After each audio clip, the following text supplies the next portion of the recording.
अगर आप राजस्थान माध्यमिक शिक्षा बोर्ड कक्षा 12 के विद्यार्थी हैं और इस बार के सत्र 2021-22 में राजस्थान बोर्ड कक्षा 12 के अंदर अध्ययन कर रहे हैं और जो बोर्ड परीक्षा का इंतजार कर रहे हैं और बोर्ड परीक्षा के बारे में अगर आप और भी अच्छी तरीके से जानकारी चाहते हैं, जैसे कि हमारी प्रश्न पत्र की योग्यता किस टाइप की होगी, हमारे प्रश्नों के प्रकार क्या होंगे, प्रश्नों का अंक बार क्या होगा, ब्लूप्रिंट क्या होगी, इसके अलावा मॉडल पेपर कैसा होगा, यानी किस टाइप का जो प्रश्न पत्र आपको परीक्षा के अंदर यानी बोर्ड परीक्षा 2022 के अंदर देखने को मिलेगा, तो इन सारी बातों का डिस्कस आज के इस वीडियो के अंदर करेंगे। तो इस वीडियो के अंदर हम इतिहास विषय का जो जिसकी सारी प्रश्नों के प्रकार है, अंक भार है, अध्याय वाइज कितने नंबर के प्रश्न पूछे जाएंगे, फिर इसका मॉडल पेपर किस टाइप का होगा, वो सब कुछ हम इसमें अध्ययन करेंगे और हर भाग का कितना वेटेज रहेगा वो सब कुछ इसके अंदर डिस्कस करने वाले हैं। तो नमस्कार दोस्तों विद्यार्थियों, मैं हूं अशोक कुमार और आपका आपके अपने परिवार स्टडी 58 में स्वागत है। वीडियो को लाइक कमेंट शेयर जरूर करें और चैनल पर पहली बार आए तो चैनल को सब्सक्राइब जरूर करें। तो अब इस वीडियो के अंदर मैं हर चीज़ को आपको बारीकी से समझाने का काम करूंगा। तो इस वीडियो में मैं इतिहास पर बात करूंगा, लेकिन बाकी सब्जेक्ट के भी मैं आपको वीडियो के माध्यम से आपको मैं उपलब्ध करवा दूंगा। बाकी जो ब्लूप्रिंट वगैरह मॉडल पेपर उनके भी मैं उपलब्ध करवा दूंगा। तो सबसे पहले हम देखते हैं प्रश्न पत्र की योजना क्या है। यहाँ पर आप देख सकते हैं कक्षा 12वीं विषय इतिहास। देखो पहले भी ऐसे कक्षा 10 का आया था, तब भी कई सारों ने अर्धवार्षिक करके चैनल पर चढ़ा दिए थे और कई सारे बच्चे भ्रमित हो रहे। और इस बार भी इस 12वीं वालों को भी चढ़ा दिए, क्योंकि अभी आपकी 13 तारीख से अर्धवार्षिक परीक्षाएं प्रारंभ होने वाली है। तो जो 12वीं के अंदर इतिहास के अंदर या अन्य जो भी सब्जेक्ट उनमें किस टाइप का पेपर आएगा उससे संबंधित मैं कल 12 बजे लाइव आऊँगा दिन को, तब आप सारे ज्वाइन हो जाना। और आपके भी कोई क्वेरीज है तो वहाँ पर आप रखोगे कमेंट के माध्यम से, तो सारी चीज़ें वहाँ पर अपन डिस्कस कर लेंगे और सारी शंकाओं का आपको मैं समाधान करूँगा। तो यहाँ पर हम इतिहास विषय का ये वार्षिक परीक्षा का ये ध्यान रखें, जो बोर्ड परीक्षा आपकी 2022 में होगी उसके बारे में ही हम बात कर रहे हैं। तो यहाँ पर आपका जो समय 2 घंटे और 45 मिनट का होगा, पूर्णांक आपके 80 अंक का होगा, यानी 80 अंक आपका पेपर होगा और 20 अंक के आपके सत्रांक आपके विद्यालय की तरफ से भेजे जाएंगे। ये सत्रांक कैसे भेजे जाएंगे, इससे मैंने काफ़ी शुरुआत में काफ़ी पहले मैंने इससे संबंधित एक वीडियो अपलोड कर दिया था। उस वीडियो को आपने नहीं देखा तो प्लेलिस्ट के अंदर जाकर देख लें। आरबीसी अपडेट नाम की प्लेलिस्ट है जिसका लिंक आपको आई बटन में भी मिल जाएगा, वहाँ से आप जा करके देख लीजिए, जहाँ सारी आपको जानकारी मिल जाएगी कि ये विद्यालय की तरफ से जो 20 नंबर है ये किस आधार पर और किस किस कैटेगरी से ये भेजे जाते हैं। तो सबसे पहले हम देखेंगे उद्देश्य हेतु अंक बार। तो आपके ये 4 उद्देश्यों का इसमें अंकन करता है पेपर। किस लिए? देखो कोई न कोई उद्देश्य होता है और उसी उद्देश्य की प्राप्ति के लिए ही अध्यापन कार्य करवाया जाता है। तो इस अध्यापन कार्य से आपके ज्ञान, अवबोध, अभिव्यक्ति यानी ज्ञानोपयोग और मौलिकता यानी कौशल, ये 4 जो आपके कौशल है उन उद्देश्यों की उनके द्वारा उनकी क्या होगी, उन कौशलों की आपकी कह सकते हैं उन उद्देश्यों की आपकी पूर्ति की जाती है। जिसमें ज्ञान के उद्देश्य से संबंधित 28 अंक के प्रश्न आएंगे जो कुल पेपर का 35% है, जबकि अवबोध कौशल से संबंधित 32 अंक के प्रश्न आएंगे और जो कुल का कितना 40% है। और अभिव्यक्ति या ज्ञानोपयोग कौशल के 16 अंक के प्रश्न आएंगे और जो 10% कुल का।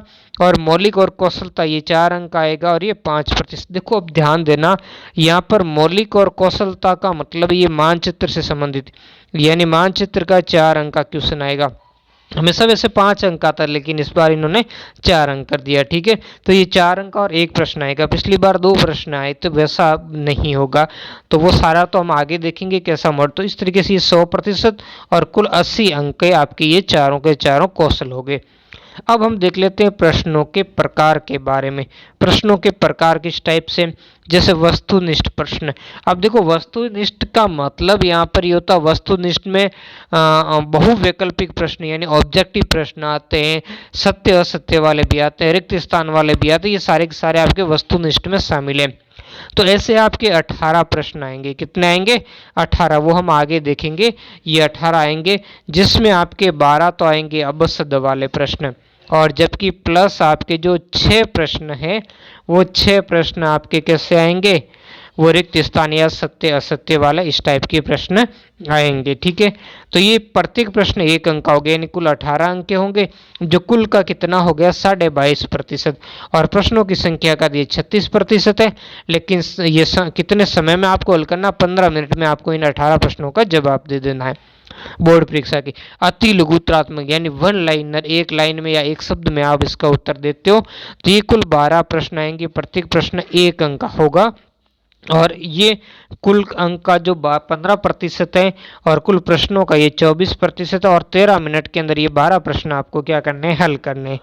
अब देखो ये लघुत्रात्मक फर्स्ट टाइप के मतलब क्या था, अब इस बार इन्होंने अलग अलग कैटेगरी गिना, पहले तो लघुत्रात्मक फर्स्ट और सेकंड टाइप के, इस बार इन्होंने लघुत्रात्मक जो फर्स्ट टाइप और जो लघुत्रात्मक सेकंड टाइप को इन्होंने एक नाम और दे दिया कि दीर्घ उत्तरीय यानी बड़े उत्तर वाले प्रश्न। ठीक है, तो इस तरीके से इन्होंने इनको 2 भागों में डिवाइडेशन कर दिया, तो हमें कोई इसमें घबराने वाली बात नहीं। तो ये कितने 13 प्रश्न आएंगे और अंक प्रति प्रश्न यानी एक प्रश्न 2 अंक का होगा, तो इस तरीके से 13 दूना कुल हो गए 26 अंकों का, ये जो कुल अंक का कितना 32.5% है, और कुल प्रश्नों का ये 26% हो गया। ठीक है, और ये इसको 35 मिनट में आपको हल करना। दीर्घ उत्तर वाले मतलब दीर्घ को निबंधात्मक बड़े, दीर्घ उत्तर का मतलब है जो आपके, जैसे यहाँ पर हम आगे समझ लेंगे, ये जैसे 50 शब्दों में देना है कि 60 शब्दों में देना है, 40 शब्दों में देना, तो उस रहेंगे मैं आगे आपको बताऊंगा जब मॉडल पेपर के अंदर हम देखेंगे। तो ऐसे 4 प्रश्न आएंगे और प्रत्येक प्रश्न 3 अंक का होगा। कितने अंक का होगा, 3 अंक का होगा, और ये 15% कुल अंकों का 15%, और वैसे कुल प्रश्नों का 8%, और 37 मिनट में इन आपको 4 प्रश्नों का उत्तर देना। ये मैं यह ध्यान देना, इसमें आपको आंतरिक विकल्प मिलेंगे, यानी अथवा वाले प्रश्न होंगे, 2 में से 1 करना होगा। निबंधात्मक प्रश्न आपके 3 आएंगे, 3 में से 1 आप 2 ही आएंगे, एक आपके मानचित्र वाला और 2 आपको लिखने पड़ेंगे। ठीक है, ये प्रत्येक प्रश्न आपके 4 अंक का होगा, कुल का 15%, और वैसे कुल प्रश्नों का 6% और 65 मिनट में हल करना। इस तरीके से आपको कुल 165 मिनट इस प्रश्न को हल करने के मिलेंगे। विकल्प योजना यानी आंतरिक विकल्प यानी अथवा वाले प्रश्न दिए रहेंगे, जिनमें से कोई आपको क्या करना है, 2 में से 1 करना है। अब देखते हैं विषय वस्तु का अंक भार, यानी कौन कौन सा अध्याय से कितने नंबर के प्रश्न आएंगे। जैसे आपके हड़प्पा सभ्यता, ईंट बनके और अस्थियां, इसमें से 8 अंक के आपके प्रश्न पूछे जाएंगे। ठीक है, फिर ब्लूप्रिंट में हम देखेंगे कि 8 अंक के कौन कौन से पूछे जाएंगे, वो भी हम देख लेंगे। फिर हम देखेंगे दूसरा आरंभिक राज्य और अर्थव्यवस्था, इसमें से आपके 7 अंक के प्रश्न पूछे जाएंगे। जबकि अगला आरंभिक समाज, बंधुत्व, जाति, वर्ण, इसमें से भी 7 अंक के क्वेश्चन आएंगे। फिर अगला देखेंगे यात्रियों के नजरिए, इसमें से भी आपके 8 अंक के पूछे जाएंगे। फिर है भक्ति सूफी जो परंपरा है, इसमें से आपके 9 अंक के प्रश्न पूछे जाएंगे। फिर अगला देखेंगे एक साम्राज्य की राजधानी विजयनगर, तो इसमें से आपके 8 अंक के प्रश्न पूछे जाएंगे। अगला हम देखेंगे उपनिवेशवाद और देहात, तो इसमें से आपके 7 अंक के प्रश्न पूछे जाएंगे। जबकि अगला है विद्रोही और राज, इसमें से 6 अंक के प्रश्न पूछे जाएंगे। औपनिवेशिक शहर, इसमें से 8 अंक के प्रश्न पूछे जाएंगे। जबकि महात्मा गांधी और राष्ट्रीय आंदोलन, इसमें से भी 8 अंक के प्रश्न पूछे जाएंगे, और 4 अंक का आपका मानचित्र, ये इनका पूरा प्रतिशत दिया गया है। तो आपको सबसे ज़्यादा आपका जो वेटेज मिल रहा है वो आपको है अध्याय संख्या 5 भक्ति और सूफी परंपरा को। अब हम आगे देखेंगे ब्लूप्रिंट को। ठीक है, ये 80 अंक का पूरा, आगे इनके जो अभी हमने 4 इसके उद्देश्य देखे थे, यानी ज्ञान, अवबोध, ज्ञानोपयोग और कौशल और मौलिकता, और पीछे इसका सबका योग दिया है। तो अब यहाँ पर इसको मैं थोड़ा छोटा कर लूँगा, आपको दिखेगा तो कम। इसके लिए आपको क्या करना पड़ेगा, इसमें मैं बोलूँगा वही आपको क्या करना पड़ेगा, यहाँ ध्यान रखना पड़ेगा, उसी के आधार पर आपको चलना पड़ेगा। बाकी यहाँ पर कोई इसका आइडिया नहीं है। ठीक है, क्योंकि जितना और भी छोटा मैं करूँगा तो आपको और भी क्लियर नहीं दिखेगा। और इसकी आप पीडीएफ चाहते हो तो आप मेरे ब्लॉग कबीर क्लासेज 58 से आप प्राप्त कर सकते हो। गूगल पर जाइए, वहाँ हिंदी में सर्च कीजिए या इंग्लिश में सर्च कीजिए कबीर क्लासेज 58, और फिर ब्लॉग का आप लोगो देख लीजिए, जो आपके चैनल से मिलता जुलता ही है, उस लोगो पर आप वहाँ चले जाइए और वहाँ से तीसरी ही पोस्ट है, शुरुआत से आप देखोगे तीसरी पोस्ट है आरबीसी रिड्यूस सिलेबस ऐसा नाम से, उसके अंदर आपको सारी डिटेल्स मिल जाएगी। तो वहाँ से डाउनलोड कर दी, इसकी पीडीएफ भी मिल जाएगी। इसके अलावा अर्धवार्षिक परीक्षा में कौन कौन से जिलों ने जो सिलेबस जारी किया वो भी पीडीएफ मिल जाएगी, और कुछ टाइम टेबल वगैरह और भी बहुत सारी आरबीएससी बोर्ड से संबंधित उस पर आपको मिल जाएगी, और वहाँ से आप पीडीएफ बिल्कुल आसानी से और वन स्टेप से आप डाउनलोड कर पाओगे। अब तो यहाँ पर देखते हैं पहला जो पार्ट है हड़प्पा सभ्यता ईंट और मन के, ये हमने अभी देखा था कि 8 अंक। अब 8 कैसे, मतलब इसमें से एक प्रश्न आएगा आपके वस्तुनिष्ठ प्रकार का 1 अंक का, एक प्रश्न आएगा अति लघुत्रात्मक 1 अंक का, जबकि 2 प्रश्न आपके आएंगे वो है अपने एक प्रश्न आएगा 2 अंक का वो लघु उत्तरात्मक का, मतलब लघु उत्तरात्मक मतलब वो जो भी आपको 40-50 शब्दों में आपको जवाब देना, ठीक है। तो इस तरीके से 2 और 2 4 अंक ये हो गए ज्ञान कौशल से, जबकि अवबोध कौशल में से इसमें से कुछ नहीं आएगा, और ज्ञानोपयोग में से एक वस्तुनिष्ठ टाइप का प्रश्न 1 अंक का, और जबकि जो दीर्घ स्तरीय यानी एक प्रश्न 3 अंक का इसमें से आएगा। तो कुल ये ज्ञानोपयोग के 4 हो गए, 4 और ये 4 8 अंक के प्रश्न आप इसमें से पूछे जाएंगे। जबकि अगला जो पार्ट है आरंभिक राज्य और अर्थव्यवस्था, तो इसमें से ज्ञान जो उद्देश्य उसमें से वस्तुनिष्ठ टाइप का 1 प्रश्न 1 अंक का, जबकि लघुत्रात्मक टाइप का 1 प्रश्न 2 अंक का, जबकि अवबोध कौशल से वस्तुनिष्ठ टाइप का 1 प्रश्न 1 अंक का, जबकि जो दीर्घ उत्तर वाला 1 प्रश्न 3 अंक का इसमें से पूछा जाएगा। 7 अंक के कुल हो गए ये। तीसरा जो आपका पार्ट है आरंभिक समाज बंधुत्व जाति एवं वर्ण, इसमें से जो ज्ञान वाला पार्ट है उसमें से वस्तुनिष्ठ टाइप का 1 प्रश्न 1 अंक का, जबकि अति लघुत्रात्मक 1 प्रश्न 1 अंक का, जबकि हम देखेंगे अवबोध कौशल में 1 प्रश्न अपने 2 प्रश्न आएंगे 2 अंक के अति लघुत्रात्मक टाइप के, और 1 प्रश्न 2 अंक का, यानी लघुत्रात्मक जो फर्स्ट टाइप का है उस टाइप का यहाँ से प्रश्न आने वाला है। जबकि जो ज्ञानोपयोग और अभिव्यक्ति वाला कौशल है उसमें से 1 प्रश्न 1 अंक का वस्तुनिष्ठ टाइप का आने वाला है। तो इस तरीके से कुल 7 अंक के प्रश्न इसमें से हो गए।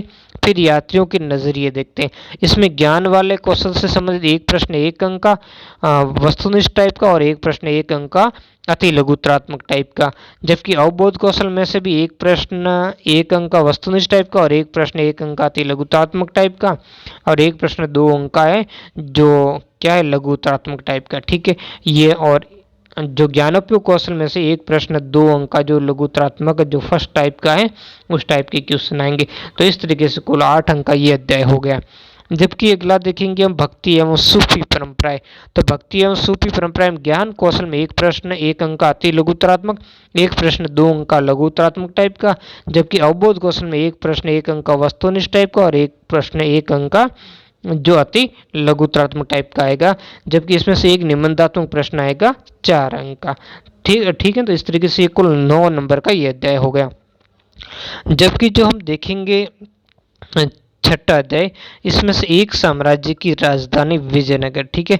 तो एक साम्राज्य की राजधानी विजयनगर, तो इसमें से अब आपको क्या प्रश्न आएंगे कि ज्ञान वाले कौशल में से 1 प्रश्न 1 अंक का वस्तुनिष्ठ, और 1 प्रश्न 2 अंक का लघुत्रात्मक, और जबकि अवबोध कौशल में 1 प्रश्न 2 अंक का लघुत्रात्मक, और 1 प्रश्न 3 अंक का यानी दीर्घ उत्तर का इसमें से प्रश्न आपके आएगा, ठीक है। फिर हम देखते हैं कि अगला है जो उपनिवेशवाद और देहात वाला पार्ट है। तो उपनिवेशवाद और देहात वाले पार्ट में से आपके 1 प्रश्न 1 अंक का वस्तुनिष्ठ, 1 प्रश्न 1 अंक का अति लघुत्रात्मक, 1 प्रश्न 2 अंक का जो लघु उत्तरात्मक आएगा। जबकि अवबोध वाले क्वेश्चन में से 2 प्रश्न 2 अंक के वस्तुनिष्ठ, 1 प्रश्न 1 अंक का अति लघु उत्तरात्मक। तो इस तरीके से कुल 7 अंक के हो गए। जबकि 8वां है जो विद्रोह और राज, इसमें से 1 प्रश्न 1 अंक का अति लघु उत्तरात्मक ज्ञान वाले क्वेश्चन से, 1 प्रश्न 2 अंक का लघुत्रात्मक टाइप का। जबकि अवबोध कौशल से 1 प्रश्न 1 अंक का अति लघुत्रात्मक, 1 प्रश्न 2 अंक का लघुत्रात्मक टाइप का। इस तरीके से कुल 6 अंक हो गए।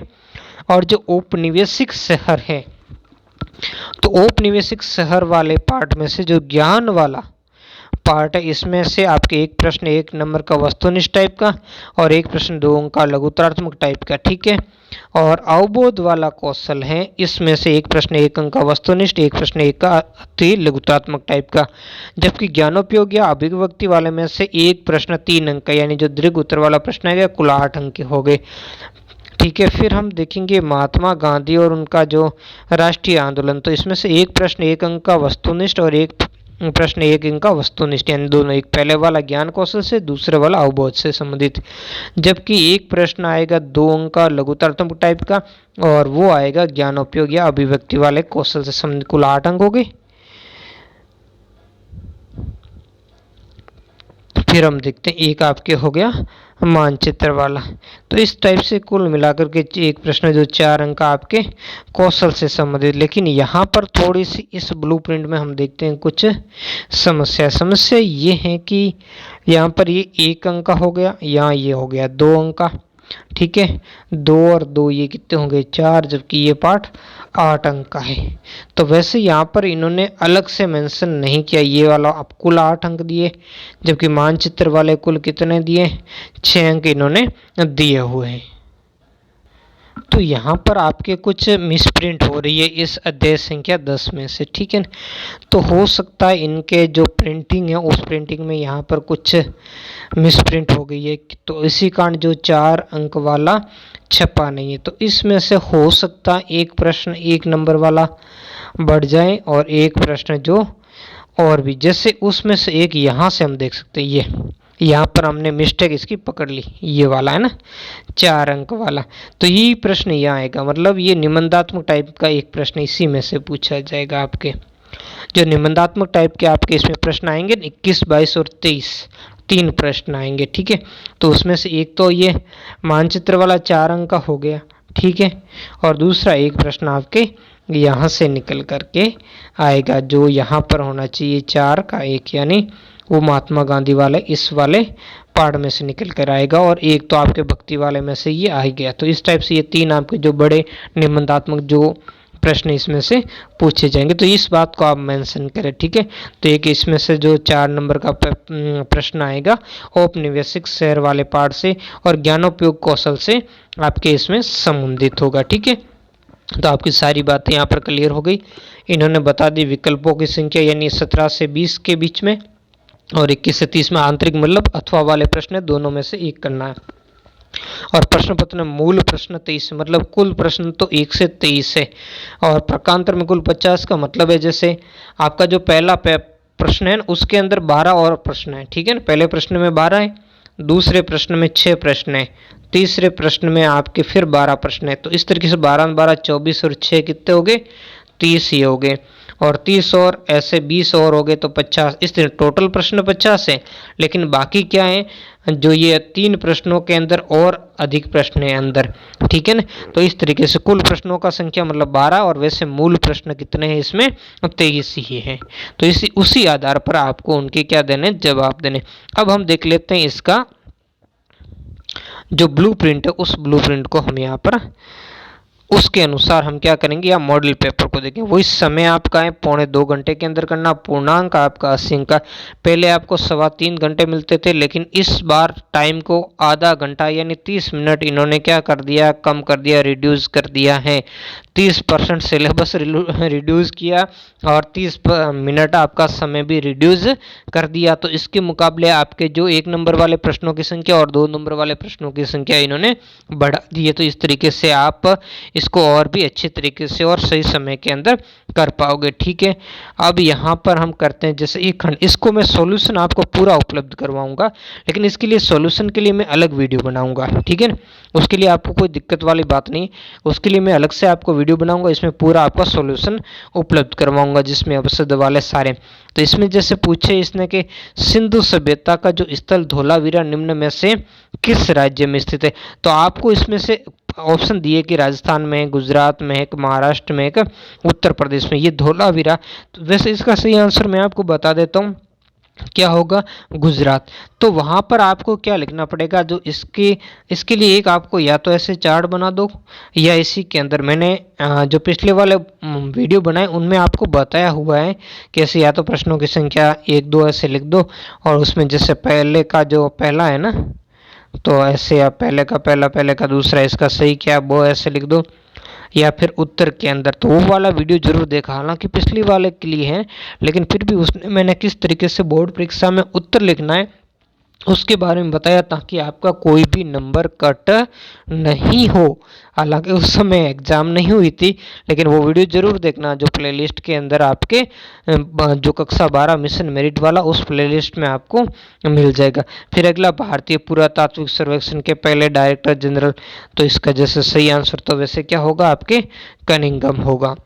फिर अगला जो तीसरा है, हरिसेन निम्न में से किसके राजकवि थे? तो हरिसेन किसके थे? समुद्रगुप्त ने, जो प्रयाग प्रशस्ति लिखने वाले। हर्षचरित्र के लेखक तो ये बाणभट्ट थे जिन्होंने हर्षवर्धन के ऊपर लिखी थी। तो इस तरीके से ये इनके आपके प्रश्न यहाँ पर दिए गए। जैसे सुदर्शन सरोवर या कहीं झील आता, उसका जीर्णोद्धार किसने करवाया था? तो इस झील का जीर्णोद्धार किसने करवाया था? यहाँ पर आपका सही होगा रुद्र दमनशक शासक था। फिर प्रसिद्ध यात्री जो बैप्टिस्ट ट्रेवेनियर, ये कहाँ का यात्री था? क्या ये इटली से आया था? क्या ये मोरक्को से आया था? फ्रांस से आया था? या इंग्लैंड से? तो ये फ्रांस का था, है ना।